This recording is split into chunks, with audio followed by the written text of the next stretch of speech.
We had 3 fatalities this morning, a mother and her 2 children. Our members went to incredibly quick work here, getting water on the fire, pulling members out right away, bringing them to EMS, who immediately delivered hydroxycobalamin and brought the patients to the hospital. But unfortunately, due to the serious nature of their injuries, the patients did not survive this morning. As you can see, this is an incredible tragedy for this neighborhood, for this family. We will be here all morning working with the Red Cross, working with OEM, and working with the city to support the family. We do not have a cause of the fire at this time, but we do believe that it originated in the kitchen, and it will be under investigation today. I'm going to hand it over to Chief Sirocco to talk a little bit about the operations. Okay, as the Commissioner said, at approximately 5 o'clock, we got a call for fire in a building right behind me.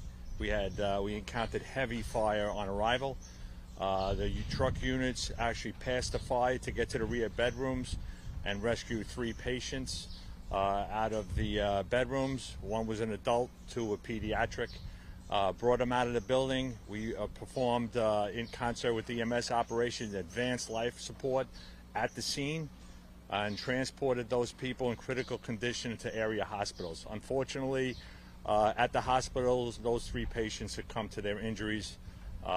Unfortunately, and as the Commissioner said, we'll be here for some time with Red Cross in order to assist the people in the building. Anybody? Any questions?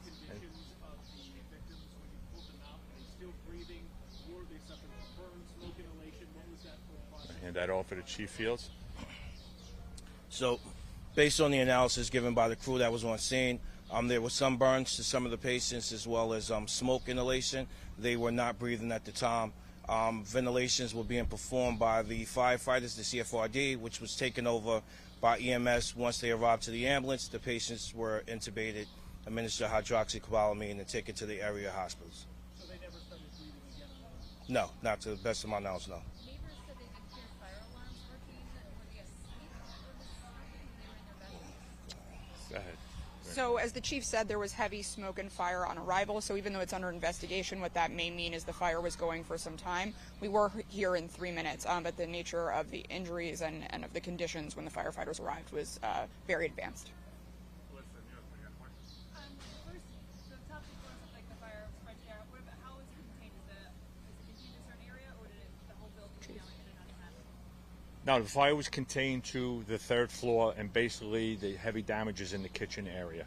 All right, so there was no extension to any floors above.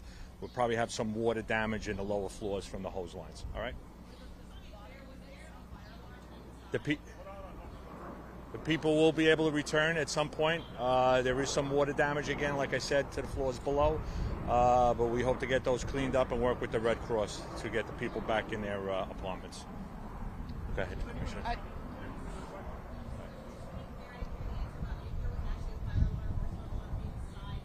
So there is a hardwired smoke alarm. Part of the investigation will be to see if it went off and if it was working.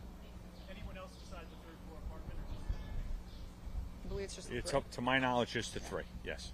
The rest of the residents evacuated before besides those patients? Yes, the rest of the residents were able to get out of the building. Was there any other rescues? The woman next door told us that she was pulled out by fire departments and that No, to my knowledge, it was just the 3 in the apartment on the 3rd floor. Real quick, can we have EMS recap what hydroxycobalamin is for everybody?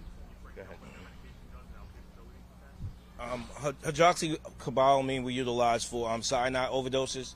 Basically, wood as well as other chemicals inside of the homes, when they burn, they push out cyanide. Cyanide displaces oxygen, so we utilize that so that we can reverse the effects and therefore give oxygen on the cellular level to the patient's tissues. Thank you, everyone. Thank you. There is no indication of that at this time. No. Thank you. Appreciate it. Thank you.